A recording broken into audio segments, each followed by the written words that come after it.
Sugeng Rawu. Selamat datang di channel saya. Jangan lupa subscribe, like, komen, dan share ya. Matur nuwun. Bismillahirrahmanirrahim. Alhamdulillahirabbil alamin wassalatu wassalamu ala asyrofil mursalin nabiyina wa habibina Muhammadin wa ala alihi washabihi ajmain amma ba'du. Yang terhormat Rektor, Dekan dan semua dosen UI. Ini saya mohon maaf, sebetulnya agak perlu minta maaf karena memang macet. Tadi macet di jalan. Saya mau membaca bab tentang faslun fi nafil ibad bi kullil bilad. Bab seharusnya seseorang memberi manfaat kapanpun dia berada, dimanapun dia berada. Jadi kapanpun dan dimanapun dia berada. Qala Allah Ta'ala wa ja'alani mubarakan aynama kuntu. Ayna fi anni ibadihi aynama kunna. Di sini diterangkan an-naf'u naf'ani, naf'un fil adyan wa naf'un fil abdan. Wal barakah kasratul khairi wa ziyadatu. Fa athnallahu ala Isa bi kaunihi ja'alahu nafi'an lil ibadi aynama kana wa haitsu kana. Jadi yang perlu saya terangkan, di antara sifat dasar orang-orang baik adalah di mana saja, kapan saja itu memberi manfaat. Termasuk tentu saat paling sulit. Jadi Nabi Isa menceritakan dirinya itu wa ja'alani mubarakan aynama kuntu. Saya ditakdir Allah berada di mana saja, memberi berkah, memberi kemanfaatan bagi orang lain. Ada beberapa cerita tentang Nabi Isa. Jadi perlu diketahui ada 3 nabi yang seperiode. Satu Ibrahim dan Nabi Lut. Ibrahim itu sama Nabi Lut itu pernah paman. Kedua Nabi Musa dan Harun. Sebetulnya yang jadi nabi itu Nabi Musa, tapi Nabi Musa karena alsak, lisannya tidak jelas, minta Nabi Harun, ya tentu minta kepada Allah supaya Nabi Harun jadikan nabi.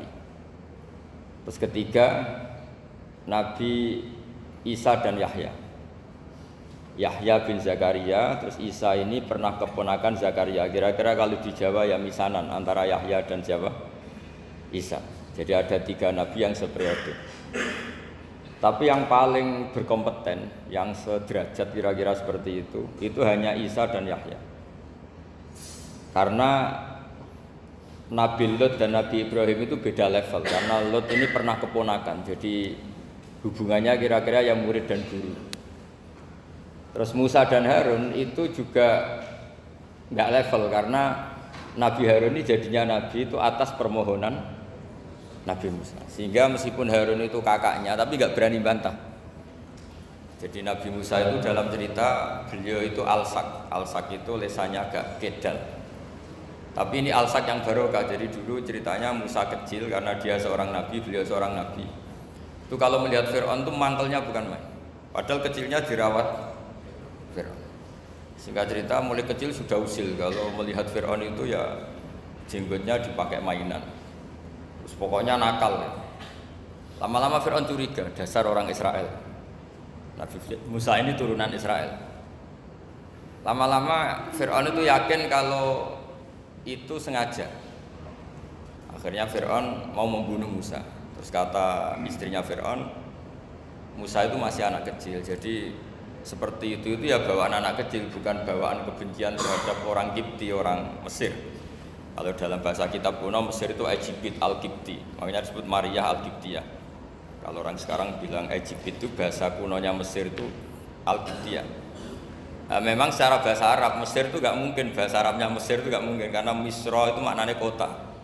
Jadi kalau kamu bilang kamu kemana, ke Misro, ke kota, lah ya kota mana, ya kota Mesir, itu bisa debat kusir. Jadi ya kayak kita lah, kita sekolah di mana, di madrasah. Madrasah terjemahnya apa? Sekolah. Nah, kemudian oleh istrinya Fir'aun ya gini saja, buktikan kalau Musa itu masih anak kecil. Masyhur itu dalam cerita, dikasih bara api sama apel. Sebenarnya Musa kecil ini sudah pinter mau milih apel. sama malaikat Jibril diarahkan tangannya itu ngambil apa? Bara api terus dikunyah. Itu yang menyebabkan lisannya Musa itu alsak, agak pelak. Nah, ketika jadi rasul itu akan repot karena nanti harus pakai penerjemah. Jadi seorang rasul tapi lisannya tidak apa? Cakap. Akhirnya Nabi Musa realistis ngendikan ketika diutus wa akhi Harun wa afsahu minni lisanan fa arsilhu ma yarid ayyusaddiquni inni akhafu ayyukadzibun. Ya Allah, saudara saya Harun itu lisannya lebih fasih. Tolong jadikan dia rasul sebagai penguat saya. Akhirnya Allah mengabulkan doanya Nabi Musa, kemudian Harun dijadikan sebagai apa? Rasul. Sehingga meskipun satu angkatan, Harun dan Musa ini enggak level. Artinya enggak level itu ya Harun yang takut Musa. Terus ketiga ini Nabi Yahya dan Nabi Isa. Ini umurnya ya seangkatan, kecerdasannya, jadi nabinya sama-sama mulai kecil. Kita tahu Nabi Yahya termasuk yang diberi khitab Allah, ya Yahya khudil kitaba biquwwah wa atainahul hukma sobiyya. Yahya berpeganglah kitab secara kuat dan dia saya kasih kenabian ketika kecil. Sama dengan Nabi Isa yang disebut wa yukallimun nasa fil mahdi wa kahla. Sehingga karena selevel, dua nabi ini menjadi figur besar dalam manhaj, dalam metode dakwah. Dua karena masih misanan tadi, kalau Jawa kira-kira mirip misanan. Dua nabi ini kalau memilih satu kampung, itu kalau Nabi Yahya itu milih kalau singgah di satu kampung, Nabi Yahya mesti tanya, orang sini yang paling soleh siapa, yang paling baik siapa. Ya terus singgah atau nginap di rumahnya orang baik tadi. Tapi kalau Nabi Isa enggak, orang sini yang nakal siapa, yang paling beling siapa. Terus Nabi Isa singgah di situ. Akhirnya ada pertanyaan dari Nabi Yahya, lima tanzilu ala syirarin nas. Kenapa kamu selalu singgah di orang-orang nakal? Syiror itu orang-orang nakal. Masyhur itu Nabi Isa menjawab, ana tabibun udawil mardo. Di mana-mana Nabi itu ibarat seorang dokter, kerjaannya tentu menyembuhkan orang-orang yang apa? Sakit. Jadi dua nabi ini sering berdebat, tentu debat yang baik, dan itu menjadi cara Jawa itu punjeri ilmu. Jadi manhaj ilmu besar antara Yahya dan Isa. Begitu juga Nabi Yahya itu kelihatan agak rileks, panik, saking takutnya sama Allah. Kalau Nabi Isa itu rileks, pokoknya kumpul orang-orang nakal itu ya rileks. Akhirnya ada dua pertanyaan sekaligus nanti jadi dua manhaj. Kenapa kamu sering masam itu, sering kalau bahasa Arab itu abasa ya. Terus yang Nabi Yahya balik bertanya, kenapa kamu sering senyum, sering tertawa? Kenapa memangnya? Terus ka'annaka ta'manu min makrillah, kamu sering senyum kayak kami sudah terbebas dari azab Allah, dari ditegur Allah, seakan-akan kamu orang paling benar yang enggak akan salah. Nabi Isa balik tanya, sama kamu sering masam, sering merem, ka'annaka taqnatu min rahmatillah, seakan-akan kamu putus asa dari rahmatnya Allah. Sehingga kemudian itu jadi manhaj besar. Kalau terlalu senyum ya dianggap orang yang kayak enggak punya perasaan dosa gitu. Tapi kalau terlalu masam, terlalu merenggut, seakan-akan rahmat Allah itu terbatas. Sehingga seakan-akan Allah itu rahmatnya enggak cukup lah untuk mengelola manusia ini. Sehingga itu jadi metode besar yang masyhur itu dalam sebuah hadis Nabi ngendikan, ulama ummati ka anbiya Bani Israil. Ulama umatku itu kapasitasnya atau fungsinya atau manfaatnya setingkat nabi-nabi Bani Israil. Karena ketika umat ini enggak ditunggui para nabi setelah Rasulullah SAW, itu yang nunggui hanya ulama. Tapi ulama ini sudah cukup mewakili para nabi Bani Israil. Dan banyak syurahul hadis, para penyarah hadis mensarahkan Nabi tidak ngendikan ulama ummati kamisli seperti saya, tapi ka'ambiyai Bani Israil, bagaimana nabi-nabi Bani Israil. Nabi Bani Israil itu macam-macam, termasuk ada yang tidak nikah, yaitu yang bernama Yahya dan Isa. Delala umatnya Nabi itu ada orang alim alamah yang ilmunya melegenda, yaitu namanya Imam Nawawi. Itu tidak nikah sampai kabudut. Meskipun dalam ajaran syariatnya Nabi an-nikah sunnati, tapi selalu ada orang yang ditakdir tidak nikah. Karena masyhul, karena sibuk ngurus ilmu. Bukan karena tidak laku, yang jelas itu bukan karena tidak laku. Imam Nawawi itu ganteng, orangnya ya normal, tapi karena sibuk nulis, beliau sampai kabudut itu tidak nikah. Imam Sibawayh itu suka sekali sama ilmu, menjadi istri utamanya ya ilmu itu. Dia ganteng, Sibawayh itu maknanya tuh apel, dia ganteng sekali, sampai banyak cewek yang seneng. Akhirnya dia nikah, tapi nggak pernah dikumpulin. Dia belajar terus. Ketika beliau ke pasar, dulu nggak ada supermarket, beli kertas, kitabnya dibakar semua sama istrinya. Dikira istrinya terus mencintai dia, malah diceraikan. Itu siapa? Imam Sibawayh. Terus ada umatnya Nabi yang paling unik di dunia, mungkin Pak dosen, saya kiai pun nggak bisa niru. Tuh ada orang tuh ganteng sekali, istrinya cantik sekali. Itu tahu-tahu sudah 10 tahun tidak pernah hubungan suami istri. Karena ketika si suami itu tahu istrinya cantik, itu langsung sholat sujud syukur, sholat terus, saking senengnya punya istri cantik. Yang istrinya cantik juga solihah, tahu suaminya ganteng ya terus sholat terus syukur. Itu sampai berhari sampai bertahun-tahun.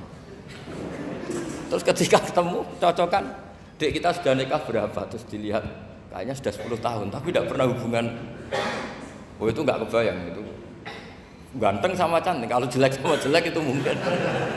Yang satu bilang naudzubillah, satu itu kan nunggu rafa saja. Ini enggak ganteng sama cantik. Nah, kenapa kualitas ulamanya Rasulullah itu bisa seperti Nabi Bani Israel? Karena agama ini, umat ini sudah ada ditunggui para nabi. Sehingga mau tidak mau kualitas ulama, alhamdulillah barokahnya Nabi itu berkualitas kayak nabinya Bani Israel. Nah, ini penting sekali saya utarakan supaya dicek saja, kalau kita nggak percaya dicek saja dalam hadis-hadis sahih. Misalnya begini, ketika Nabi memenangkan perang Badar, itu ada Asra Badrin, tawanan-tawanan perang Badar. Nabi suka musyawarah, suka rembukan. Ya Abu Bakrin, menurut kamu tawanan ini diapakan? Kata Abu Bakar, hum asyiratuka, mereka itu keluarga engkau, orang-orang Quraisy. Ya dibebaskan saja. Pakai tebusan, nanti uang itu kita kelola supaya jadi penguat Islam dan orang-orang ini merasa utang jasa karena harusnya dibunuh tapi kita bebaskan. Terus tanya, bagaimana kamu ya Umar menurut kamu? Kata Umar, ini kan orang-orang yang dulu ingin bunuh kamu, yang ingin menghabisi jenengan, ingin dan sudah ngusir jenengan. Ya setelah ketangkap ya dibunuh, kok repot. Apa kata Rasulullah? Rasulullah spontan ngendikan, inna masalah kayak Abu Bakrin kamasali Ibrahim, kamu ibarat kayak Nabi Ibrahim. Izqala faman tabi'ani fa innahu minni wa man asani fa innakal ghafurur rahim. Jadi Nabi Ibrahim itu unik. Melihat umat itu sesafaqah itu. Safaqah itu banget sayangnya. Nabi Ibrahim cara berpikir, faman tabi'ani fa innahu minni, orang yang ikut saya ya Allah pasti golongan saya, tentu layak masuk surga. Waman asoni, orang yang mendurhakai saya, fa innaka ghafurur rahim, engkau maha pengampun. Bukan yang mendurhakai langsung masuk neraka, enggak, engkau maha pengampun. Wa masaluka ya Umar kama salin Nuh, isqala rabbil la tadzar ala ardi minal kafirin dajjara. Umar, kamu mirip Nabi Nuh, inginnya semua orang kafir dihabisin. Ya masyhur kan Nabi Nuh itu enggak ingin ada orang kafir sampai ada banjir tufan. Nah kalau sampean tanya bedanya apa dengan garis keras sekarang? Bedanya ya beda sekali. Kalau Nabi Nuh benci sama orang kafir itu diserahkan yang punya. Sehingga yang punya yaitu Allah yang menghukum dengan banjir bandang. Tapi kalau kita kan kadang kita bertindak sendiri. Jadi potensi disalahkan. Yang jelas dalam hadis-hadis sahih, Nabi Nuh itu tidak bisa mensyafaati karena itu. Ketika diminta ini hadis sahih, bukan ada di Bukhari, ada di Muslim. Karena biasanya kalau di kota itu ditanya ini sahih enggak?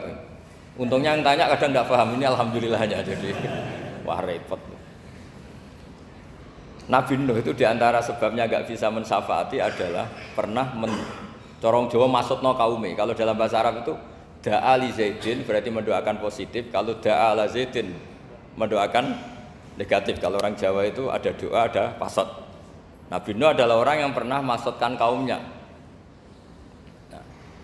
Saya cerita sedikit tentang Nabi Nuh dan Nabi Ibrahim.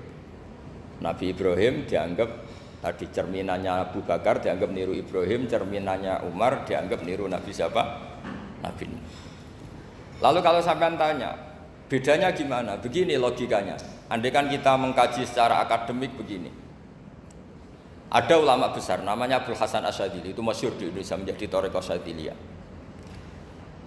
Terus ada seorang muridnya minta gini, ya Abdul Hasan Asyadzili, tolong saya dikasih ijazah supaya saya tidak pernah maksiat di bumi ini. Karena saya takut sama Allah, kalau saya maksiat itu merasa tidak nyaman dengan Allah. Abdul Hasan Asyadzili ini malah marah besar. Atuhibbu alla tadhhara maghfiratuh. Kalau kamu tidak pernah maksiat, berarti kamu suka maghfirahnya Allah Ta'ala itu tidak kelihatan, karena nggak ada yang maksiat. Tapi bukan dukung kamu yang tidak ada, ini cerita ilmiah. Tapi kalau Said Abdul Al-Haddad itu kebalikannya. Ada orang fasik gitu, hidup berkeliaran, mengganggu masyarakat, ganggu ketertiban agama. Ada kiai atau siapa gitu mendoakan supaya tobat atau dikasih panjang umur supaya nanti bisa tobat. Itu beliau Said Abdul Al-Haddad marah besar. Man da'a li fasikin bil baqa faqad ahabba ayu sawahu fi ardi. Orang yang mendoakan orang fasik hidup berarti dia suka Allah dimaksiati di buminya. Jadi akhirnya jadi kutub besar, yang satu Sadziliyah, yang satu Haddadiyah. Kenapa ya? Karena tadi yang satu cerminan Nabi Isa, yang satu cerminan Nabi Yahya. Sebagaimana sabda Rasulullah tadi, ulama ummati ka anbiya'i bani Israil. Juga masyhur dalam aplikasi pengajaran juga gitu. Masyhur sekali dalam kitab-kitab diceritakan. Kalau Said Abdul Haddad, kalau ada orang sowan itu, kamu ngaji sama siapa? Sama si A gitu. Pernah nangis gak pas ngajar? Gak pernah. Udah gak terus, gak usah diterusin ngaji orang seperti itu. Hatinya atas ya, wong ora iso nangis ya. Tapi kalau Abdul Hasan Asyadzili kebalikan, kamu ngaji sama siapa? Sama si A gitu. Pernah tertawa enggak kalau ngaji? Enggak pernah. Udah, enggak usah ngaji sama orang itu. Orang enggak bisa syukur. Jadi itu manhaj besar. Nah, akhirnya orang-orang kayak kita ini enggak jelas semua. Nangis ya bisa, syukur, guyu ya bisa. Cuma celakanya kalau kita nangis karena enggak punya uang, kalau guyu karena punya uang, itu masalahnya. Tapi kalau wali-wali dulu enggak. Kalau senyum ya karena saking yakin rahmatnya Allah itu wasiat rahmatu. Kalau nangis ya karena takut azabnya Allah. Kalau kita kan enggak, sangat-sangat materialistik. Ini yang membedakan kita. Sebenarnya nangis dan senyum itu satu keharusan karena Allah punya madharul jalal. Ketika Allah dengan sifat keagungannya, maka kita ini cara Jawa serako bersenyum. Tapi Allah itu kadang sebagai madharul jamal, adanya satu keasikan. Sehingga yang merengut itu yang salah. Makanya dalam ilmu tasawuf, kutub wali itu hanya dua. Allah dengan madharul jalal, dengan Allah yang madharul jamal. Contoh madharul jalal misalnya gini. Ketika Nabi Musa ingin melihat Allah, saking kangennya ingin melihat Allah, Rabbi arini anzur ilaik, ya Allah saya beri hak untuk melihat engkau. Allah dengan jalalnya gini, Allah itu qadim, superior. Tentu gak layak tersentuh barang hadis itu makhluk. Sehingga ketika falam matajalla rabbuhu lil jabali ja'alahu dakka wa kharra Musa sa'iqa. Sehingga enggak levelnya, apapun hebatnya Nabi ini tetap makhluk. Sementara Allah itu qadim. Enggak kuat. Makhluk yang fana ini, yang profan ini enggak kuat. Enggak kuat menampung zat yang qadim, yang superior, sehingga gunung pun hancur. Nabi Musa pingsan. Tapi ketika Allah dengan madharul jamal itu Allah dengan keindahannya, dengan kasih sayangnya, memberi hak makhluknya untuk melihat. Nah, di sini ini Allah sering ngendikan wujuhu yauma idzin nadhirah ila rabbiha nadhirah. Nanti ada wajah-wajah yang di surga itu melihat saya, kata Allah. Tapi apakah betul melihat kayak saya melihat dosen, melihat Pak Rektor, melihat teman-teman? Itu tidak bisa. Karena Allah itu qadim, sehingga meskipun manusia ahlul jannah melihat Allah, tetap Allah ngendikan la tudrikuhul absar wa huwa yudrikul absar. Karena Allah di balik jamalnya ya punya jalal, di balik jalalnya juga punya jamal. Sehingga selalu di Quran itu diulang beberapa kali supaya proporsional. Nah, kenapa ahli sunnah tetap berkeyakinan Allah bisa dilihat? Logikanya begini. Fa inna kulla maujudin yasihu ayyura. Allah itu zat sing nyata-nyata wujud dan punya eksistensi. Di mana-mana sesuatu yang wujud itu layak untuk bisa dilihat.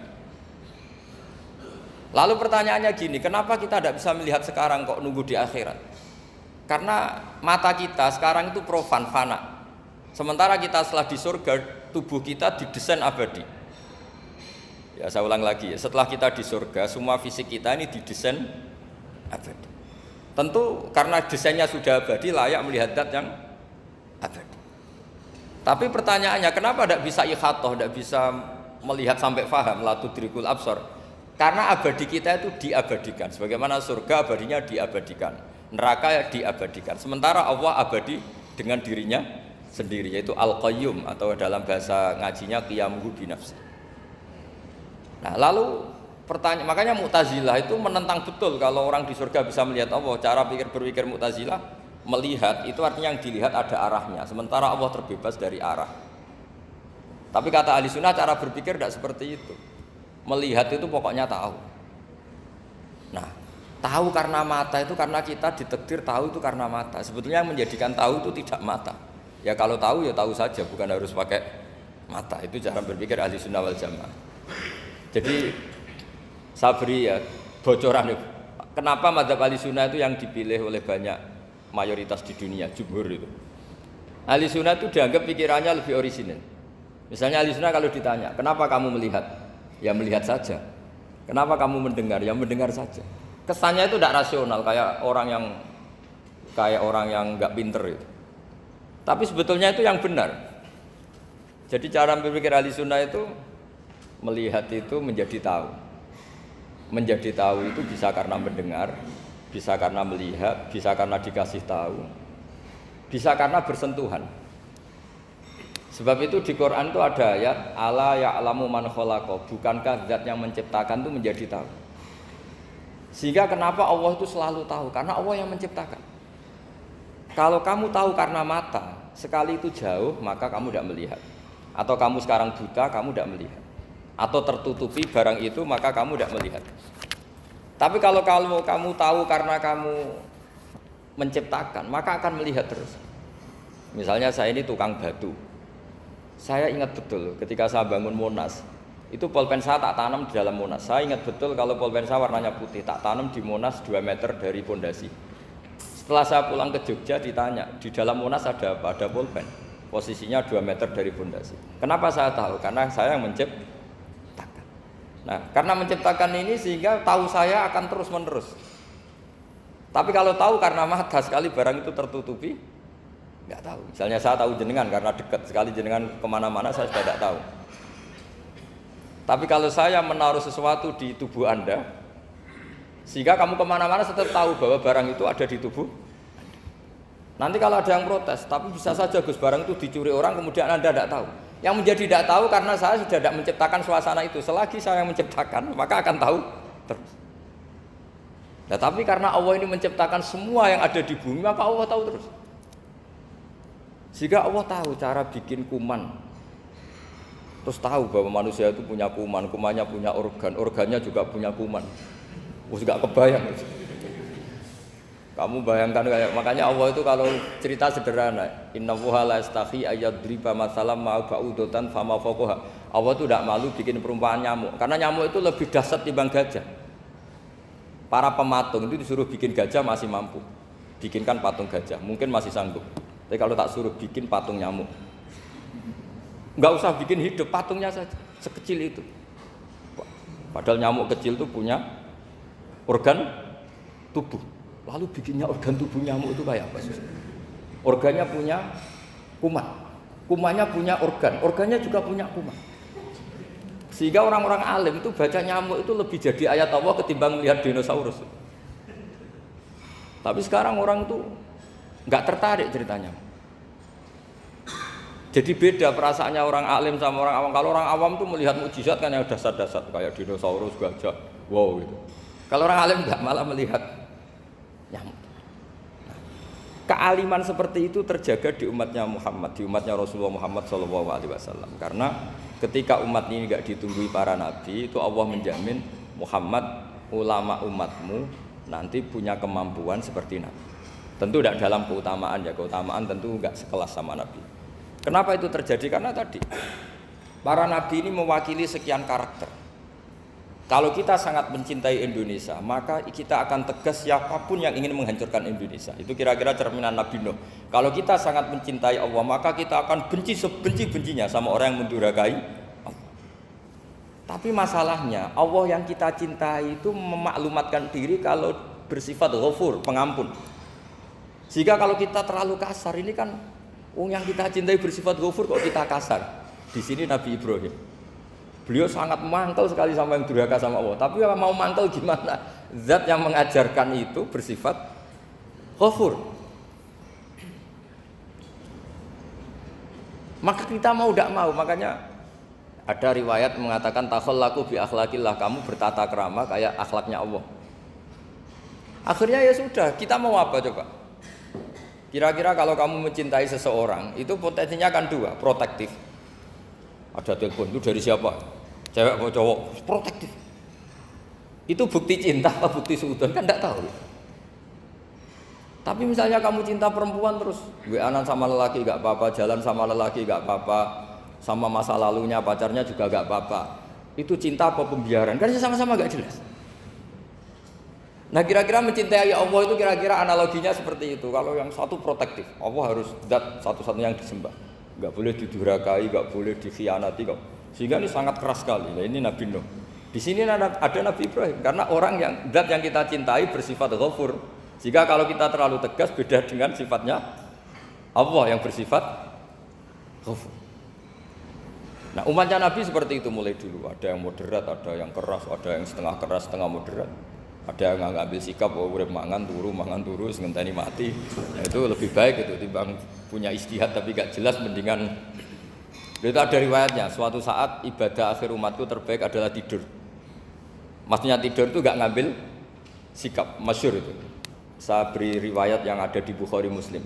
Satakunu fitanun, al-qa'id fiha khairun al-qa'im wal qa'im fiha khairun al-masyi wal masyi fiha khairun nas-sa'i. Nanti di akhir zaman itu banyak fitnah, kata Rasulullah. Yang duduk lebih baik ketimbang yang berdiri, yang berdiri lebih baik ketimbang yang jalan biasa lebih baik ketimbang yang jalan bergegas. Man tasyarrafa laha tastasrifu. Fitnah itu adalah siapa yang terlibat maka akan semakin parah. Sehingga semenjak itu ulama berpikir nanti di akhir zaman kalau ada fitnah itu sebaiknya orang ngambil sikap sepasif-pasifnya, secuek-cueknya. Jadi semua syurahul hadis sepakat makna hadis ini apa? Orang disuruh sikap secuek-cuek. Misalnya pilihan presiden, contoh kecil pilihan presiden. Mungkin para intelektual nggak merasa, tapi kalau ulama itu cara berpikir beda. Pilihan presiden, kamu fanatik milih A, yang satu fanatik milih B, ya presiden atau bupati atau gubernur. Terus yang satu bilang gini, wah kalau nggak di presideni A, nggak di bupati A, nggak di gubernuri A, negara ini rusak. Mungkin betul dari segi jejak rekamnya A ini bagus. Tapi pertanyaannya secara tauhid, bagaimana Anda menggantungkan kesejahteraan sama makhluk? Kamu nggak pernah terusik begitu kan para intelektual? Itu kan melukai. Bagaimana mungkin Anda menggantungkan kesejahteraan dengan seorang makhluk? Wah kalau di presiden A pasti Indonesia makmur, kalau bupati A pasti Sleman makmur, pasti Bantul makmur. Nah, bagaimana mungkin makhluk yang sedang soleh kamu pastikan selalu soleh? Wong dia makhluk bisa berubah. Sementara yang B misalnya fasik, wah kalau dipimpin B pasti rusak negara. Bagaimana kamu pastikan B yang fasik selalu fasik? Dia saja dia husnul khotimah. Yang fasik pas mimpin jadi soleh, yang soleh pas mimpin jadi fasik. Akhirnya ulama karena tahu sifat manusia itu rubah-rubah dan kendali di tangan Allah, sikapnya nggak jelas. Saya ini termasuk orang yang terkenal nggak jelas. Karena kalau ditanya, Gus sampean pilih presiden mana, bakti mana? Sanut pangeran gersing dadi aku loyal. Wah, anut pangeran yo kacau. Wah, luwih kacau menan anut pangeran kata saya. Ini kan sudah tidak sambung karena pikirannya ulama. Memang nggak beda, cara berpikir ulama itu beda. Bahkan bapak saya itu kalau didik saya itu begini. Kalau meseli saya atau ngirim saya dulu itu kan pakai mesel. Ini uang kamu 500.000 untuk kamu. Mesti ditambahi 100.000 ini untuk buat jajan sama teman-teman. Mesti ada uang pokok, ada uang sedekah. Dulu saya sering tanya, kenapa bapak sangat menghormati teman-teman saya? Kata bapak, Kowe mondok iku aku ora iso nyukupi, sing iso nyukupi ya kanca-kanca. Ternyata betul, rata-rata anak kuliah atau anak mondok, uang pribadinya kan 8 hari dari dikirim sudah habis. Berarti kan masih 22 hari, kok bisa hidup itu kan barokahnya teman-teman. Malah yang agak beling itu 1 hari sudah habis, berarti ada 29 yang bergantung sana sini. Sehingga Nabi dulu cara ngendikan tuh unik. Kata Nabi, da'un nasayar suku wahu ba'duhum ba'duh. Menusau barnawa, engko saling memberi rezeki. Ketika ada collab, Medina itu pernah collab, terus sekarang pernah defisit itu. Beberapa pakar ekonomi datang ke Rasulullah, ya Rasulullah, sa'ir, tolong dikasih harga standar. Tapi apa jawabannya Nabi? La tusairu fa inna Allaha huwal musair. Kamu jangan kasih harga, Allah sendiri yang menentukan harga itu. Terus kata Nabi, kenapa engkau begitu ya Rasulullah? Ini negara harus ditentukan harga karena gini-gini. Kata Nabi, saya tidak ingin ketemu Allah dalam keadaan dolim. Tapi ini tentu di teori ilmu modern ini masalah. Tapi menurut orang modern.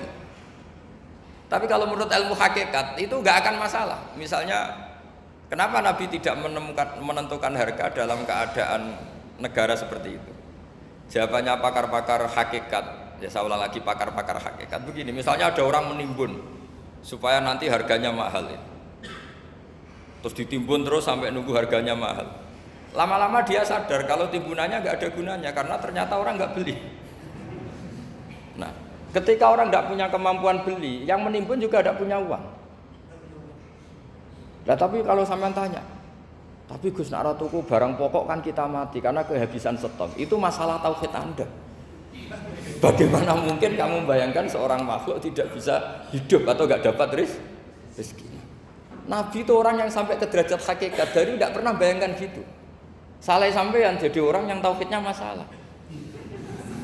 Sehingga terus bayangkan, wah kalau negara ini chaos, wah kita makan apa? Kalau negara nggak stabil, wah kita gimana?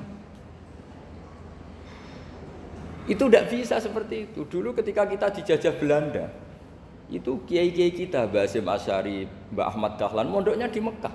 Sampai alim alama, dua beliau Mbah Hasyim sama Mbah Ahmad Dahlan itu ngajinya sama-sama Syekh Khotib Minangkabau. Cuma Mbah Hasyim lebih menekuni ke Syekh Mahfud Termas, yang satu menekuni Syekh Khotib Minangkabau. Jadi dua beliau itu ngaji di guru yang sama. Mbah saya, buyut saya itu ya sudah mondok Mekah. Itu zaman dijajah Belanda. Sekarang kita agak dijajah, enggak mondok di sana.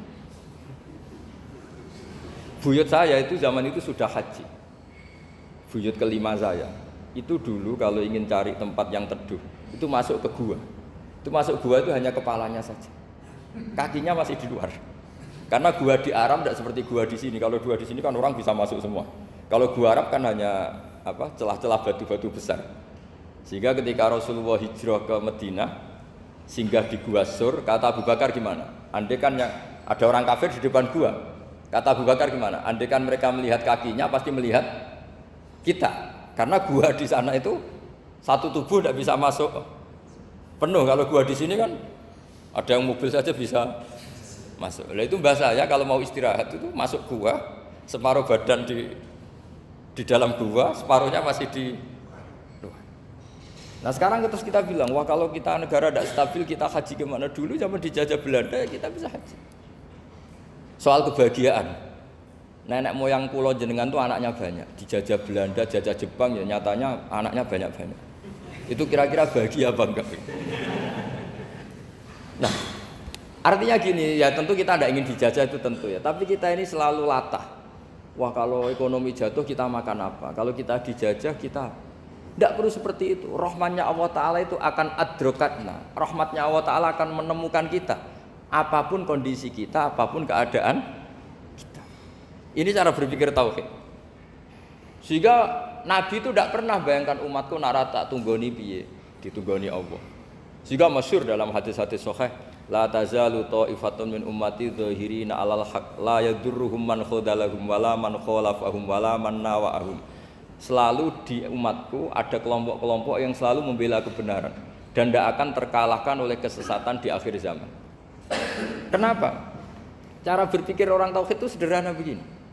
Allah menamakan dirinya Al-Hadi, penunjuk jalan. Dan sifat Allah pasti nafidah karena Allah tidak terkalahkan. Sama seperti Allah menyifati dirinya Ar-Razzaq, Ar-Razik yang memberi rezeki. Maka orang segoblok apapun, selumpuh apapun, selemah apapun tetap dapat rizki.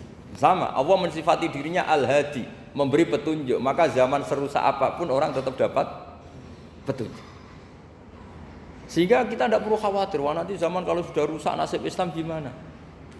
Ya coba sekarang, nasib Islam gimana? Ya baik-baik saja. Dulu ditunggoni wali songo ya banyak orang Islam, sekarang nggak usah wali songo. Ditunggu dosen-dosen yang ngajar aja tunggu digaji. Kiai pidato ya ada yang beri salam tempel. Itu kalau nuruti definisi ikhlas itu tidak ada yang masuk. Tapi meskipun demikian agama juga jalan. Kenapa agama ini jalan? Karena Allah Al-Hadi, penunjuk jalan. Ketika Allah mensifati dirinya penunjuk jalan dan sifatnya Allah pasti nafidah, pasti terjadi. Karena Allah tidak pernah gagal. Sehingga agama ini akan ada terus sampai akhir zaman.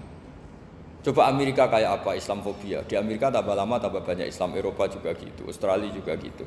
Andai kan nuruti teori sosial, sudah dunia sudah materialistik kayak gini, orang dohirnya itu akan meninggalkan agama. Nyatanya enggak juga.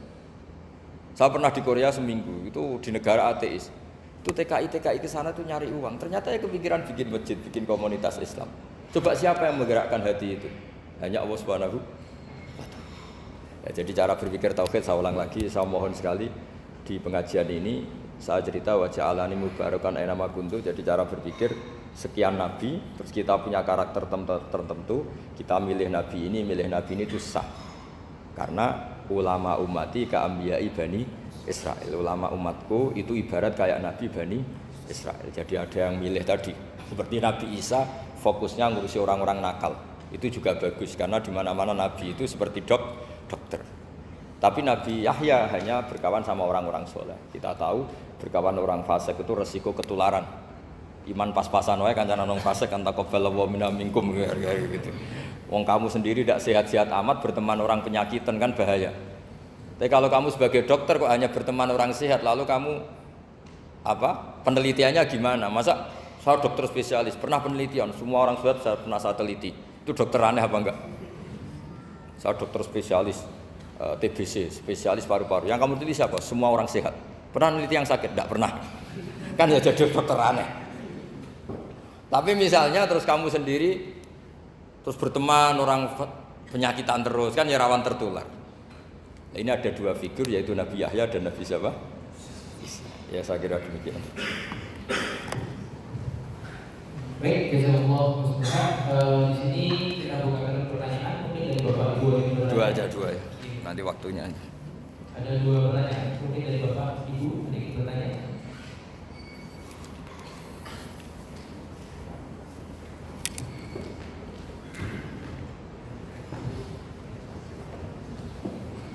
Assalamualaikum warahmatullahi wabarakatuh. Assalamualaikum warahmatullahi wabarakatuh. Saya akan bertanya tentang kajian yang kemarin, Gus. Ya. Kemarin saya mengatakan bahwa kalau berdoa itu sedikit-sedikit saja, yang pokok saja gitu. Gimana? Tapi ada ulama itu. Ulang lagi Kak, berarti saya. Kemarin mengatakan bahwa kalau berdoa nggak usah panjang-panjang, pendek aja.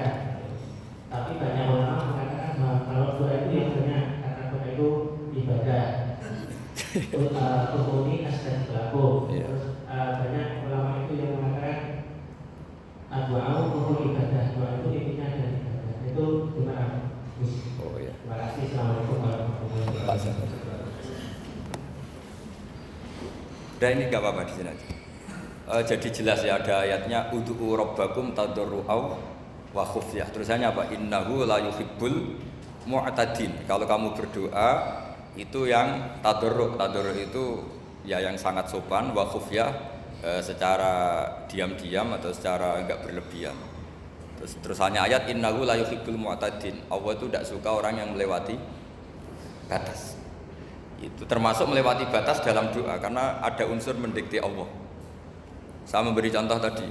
Misalnya kita sebagai cowok berdoa, ya Allah saya ingin punya istri cantik, sholihah, nasabnya baik, enggak pernah cerewet, enggak pernah apa. Itu kan nanti nyarinya juga susah. Nanti kalau Allah menjabatkan itu adanya di surga, ning donya ora payu rabi kira-kira. Ya itu sudah berlebihan itu. Terus kalau ada ulama mengatakan doa itu mukhul ibadah. Itu maksudnya gini.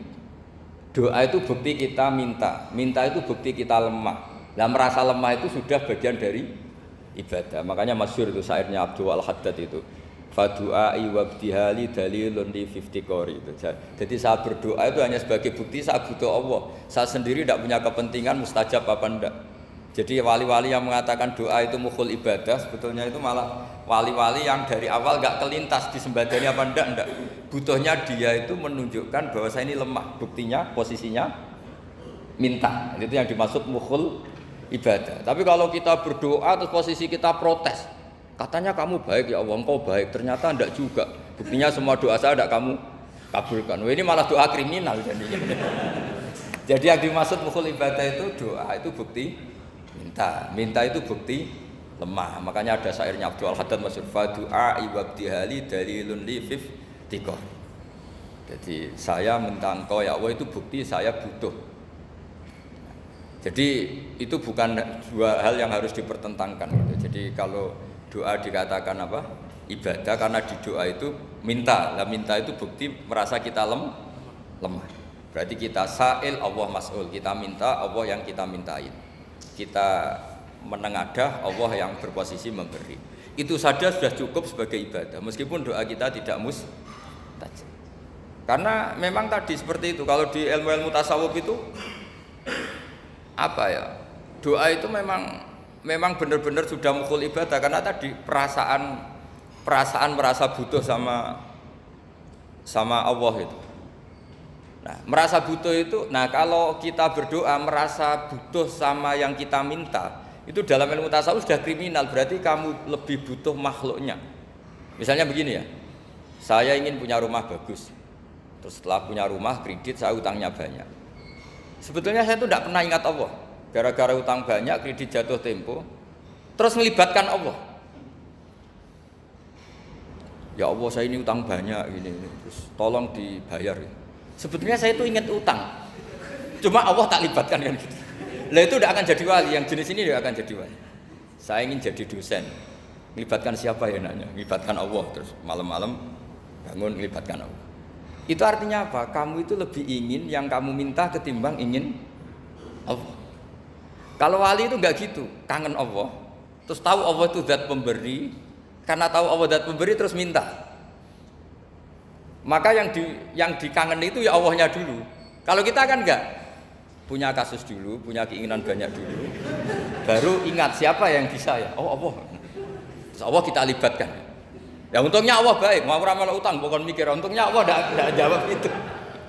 Jadi itu bedanya wali. Kalau wali itu kangen Allah dulu, baru minta. Kalau kita enggak, banyak masalah dulu, baru melibatkan Allah. Nah yang jenis ini itu bahaya. Kalau enggak disembadani mesti ngomel ya. Gusti katanya kalau yang minta kamu kabulkan, ternyata ini enggak. Nanti kalau Allah jawab, kamu itu tidak kangen saya, kamu itu kangen uang, kangen perempuan cantik yang kamu inginkan.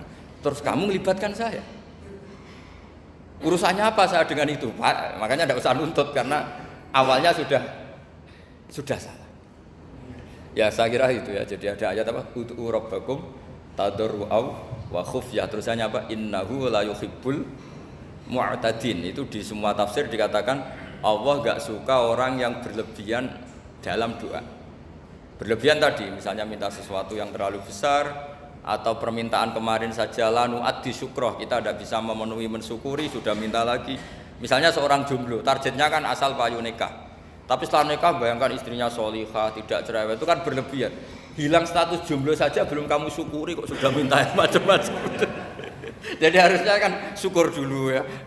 Sekedar laku nikah ini kan ada syukur yang harus, seperti jadi dosen juga gitu. Sekedar jadi dosen harus kita syukuri dulu karena menjadi kita tidak nganggur. Itu kan satu harkat sosial yang luar biasa.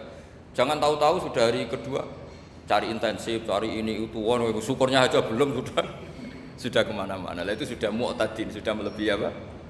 Batas. Ya saya kira demikian. Satu gitu. Ya, monggo satu. Iya. Assalamualaikum warahmatullahi wabarakatuh. Waalaikumsalam.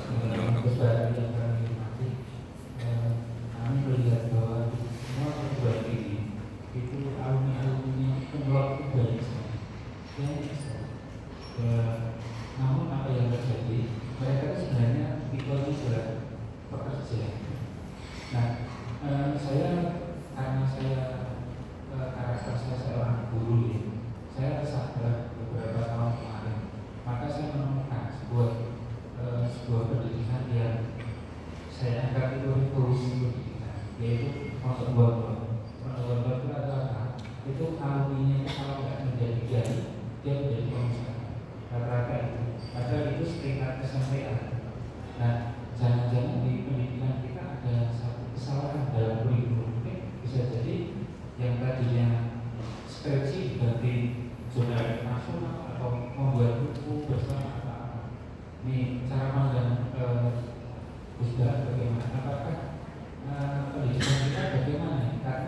siap. Terus kan kita melahirkan beberapa anak umroh itu tapi dia harapannya kerja. Beda dengan dia Jerman dengan gaya yang lain. Dia pasti multi passion. Jadi dia juga cari, dia juga bekerja. Nah, apakah ada apa itu yang perlu kita lakukan? Terima kasih. Assalamualaikum warahmatullahi wabarakatuh. Bisa ngulang?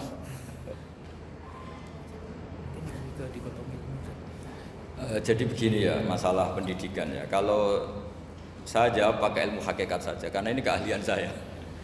Sebetulnya begini ya, kalau misalnya itu ya subjektif juga, misalnya bilang rata-rata alumni pondok ini sukses, alumni kampus ini sukses, yang ini tidak sukses, itu satu pasti subjektif. Karena biasanya yang diterkenalkan ya yang sukses-sukses. Saya punya tetangga dari pondok yang Anda sebut itu kebetulan tidak sukses semua. Itu jantogo saya sampai ngeluh, Gus. Saya ini gimana kok? Ya sudah seperti itu kan subjektif ya.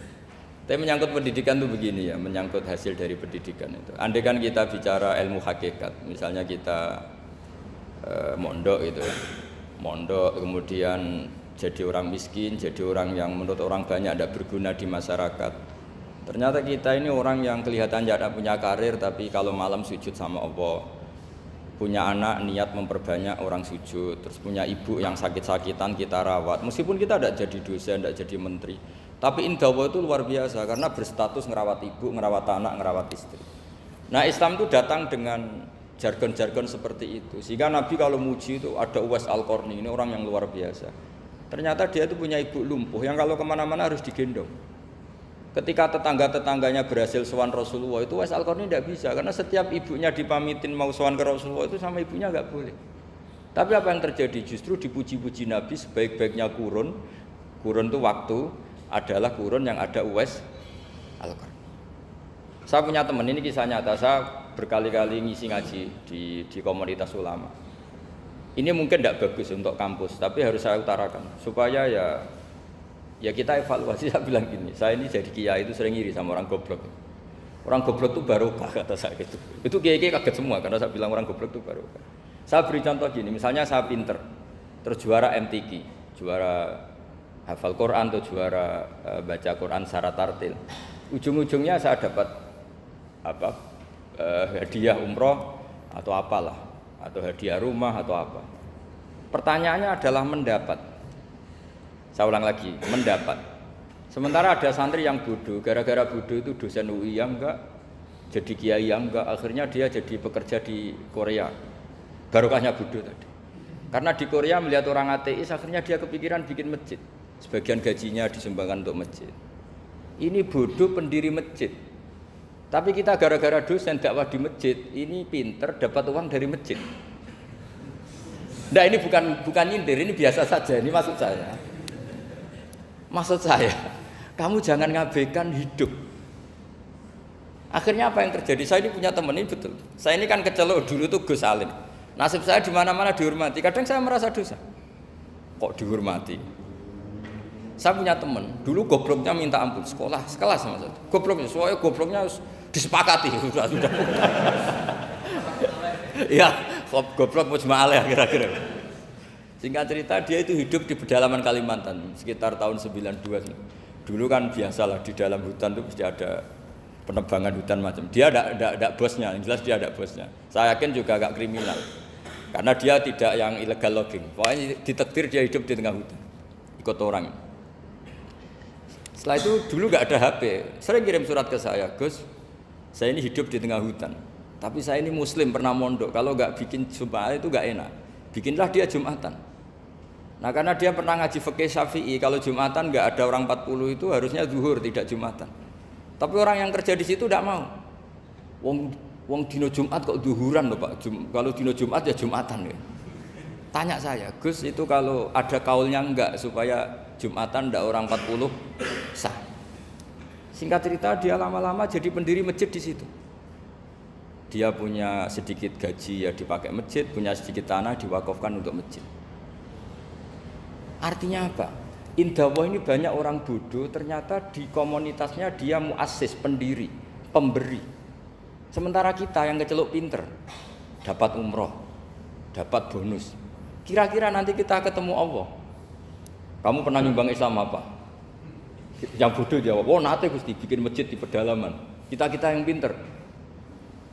Kayaknya kalau memberi enggak lah Gusti. Reputasinya mendapat. Nah artinya gini, kita jangan mengukur, makanya Rasulullah itu punya sisi unik. Ini mungkin pelajaran bagi kita semua. Orang-orang Ansor kita tahu semua berposisi memberi Rasulullah. Semuanya orang Ansor. Ngasih rumah, ngasih tanah, bahkan bukan sekedar ngasih Rasulullah, ngasih sahabat-sahabat yang dibawa Rasulullah, yaitu orang Muhajirin. Ketika Nabi mengalami sekian kemenangan, futuhat, Nabi bagi-bagi harta itu orang Ansor gak dikasih, sama sekali gak dikasih. Sehingga terprovokasi sebagian, dan tentu sebagian yang muda-muda, masyhur itu, yang terprovokasi yang muda-muda. Ini pelajaran bagi kita. Wah, ini Rasulullah Muhammad mulai tidak fair, yang dikasih orang-orang kafir Quraisy yang barusan masuk Islam. Paling Nabi karena jenenge tonggo, sawak dewi kan kenalan anyar gitu.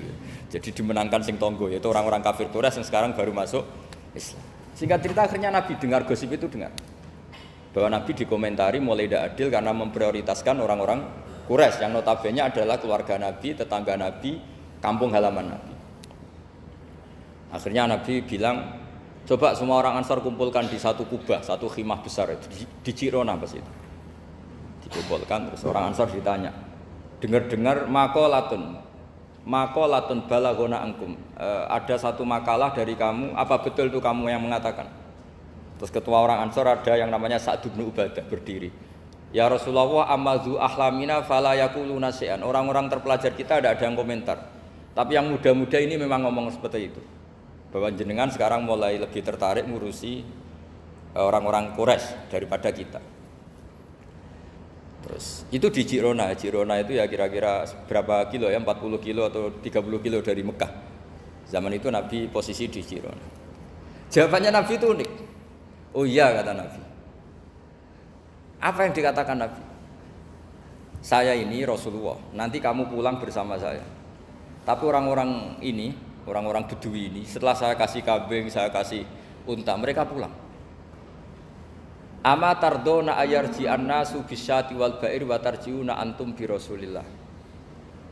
Kamu ini nanti mendapat saya ini nanti ikut pulang kamu ke Madinah. Berarti kamu mendapat saya, afdalul khalqi, orang terbaik di dunia. Mendapat sayyidun nabiyyin. Tapi orang-orang yang setelah saya kasih uang itu pulang.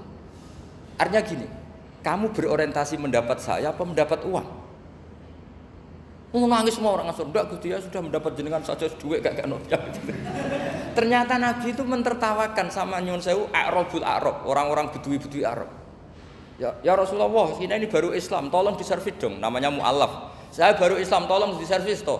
Ya Rasulullah, ya sudah kamu ngambil unta ini diambil pulang. Yang satu minta kambing diambil pulang. Terus kata Nabi, kowe seneng duwe kelakuan ngono, ketemu Nabi ra tertarik ngaji. Bar tok duit mulai bar tok duit. Sementara kamu mendapat saya. Intinya Rasulullah ingin mengajarkan ke orang-orang Ansor, kamu dulu tuh heroik. Posisinya memberi untuk Islam, maka heroik kamu tidak akan saya batalkan. Dari mental memberi, kemudian ingin mental mendapat. Itu hebatnya Rasulullah. Jadi kalau dalam tradisi sahabat, misalnya saya sering ditolong orang gitu. Kok setelah saya jadi kiai besar atau jadi wapres kira-kira gitu kayak Pak Ma'ruf Amin, itu malah sebaiknya tidak usah balas yang berjasa kalau ini calon wali, karena nggak boleh kebaikan itu dibatalkan dengan mendapat. Ini cara teori politik masalah ini. Tapi kalau teori wali keharusan, masa ngamal kok dibatalkan? Nah kan ini ngaji, kalau ngaji itu ya daftarnya jadi wali, jangan jadi politikus kan gitu. Jadi ibarat kita, coba sekarang banyak kampung itu geger kan gara-gara itu. Wakifnya masjid itu ikhlas tanah untuk masjid. Lu anak cucunya kok terus ambisi jadi imam, jadi pengurus takmir, padahal tidak layak. Mereka mungkin tidak alim, tidak soleh. Ini kan terus gak fair. Wakifnya ikhlas, siapa aja ngelola boleh asal kompeten. Anak cucunya tidak ikhlas. Nabi itu nggak mau. Jika masyhur itu. Orang Ansor itu ketika Nabi menawarkan, kita sekarang sudah futuhat, apa harta yang kamu kasihkan Muhajirin tak kembalikan, sekarang negara mampu Tidak ya Rasulullah, kita tidak akan mengambil sesuatu yang sudah kasihkan lillahi ta'ala. Orang muhajirin juga sama ketika di Ji'ronah di Mekah. Ini Mekah sudah kita taklukkan. Tanah-tanah yang sekarang dikuasai orang kafir, yang dulu kamu tinggalkan lillah, sekarang bisa kamu ambil lagi karena sekarang Mekah sudah dikuasai Islam. Kata orang muhajirin apa? Kita tidak akan mengambil sesuatu yang sudah kita kasihkan lillah. Jadi kamarnya malu. Yang kita lama sekali bermental memberi, kemudian kita sekarang ingin bermental mendapat. Artinya gini, kalau jenengan ngukur kegagalan itu orang-orang bodoh itu barokahnya luar biasa. Coba kalau semua orang pinter misalnya, kayak saya, kayak Pak Rektor misalnya, itu bingung masyarakat. Barokahnya orang bodoh di tengah-tengah pasar ada konsultan, barokahnya dokter-dokter yang bijinya tidak pati bagus, akhirnya di pedalaman ada dokter. Gara-gara prestasi pas-pasan di pedalaman. Coba kalau prestasinya kelas A semua, mungkin sudah hidup di Jerman semua. Indonesia bisa kurang stok penyuluh.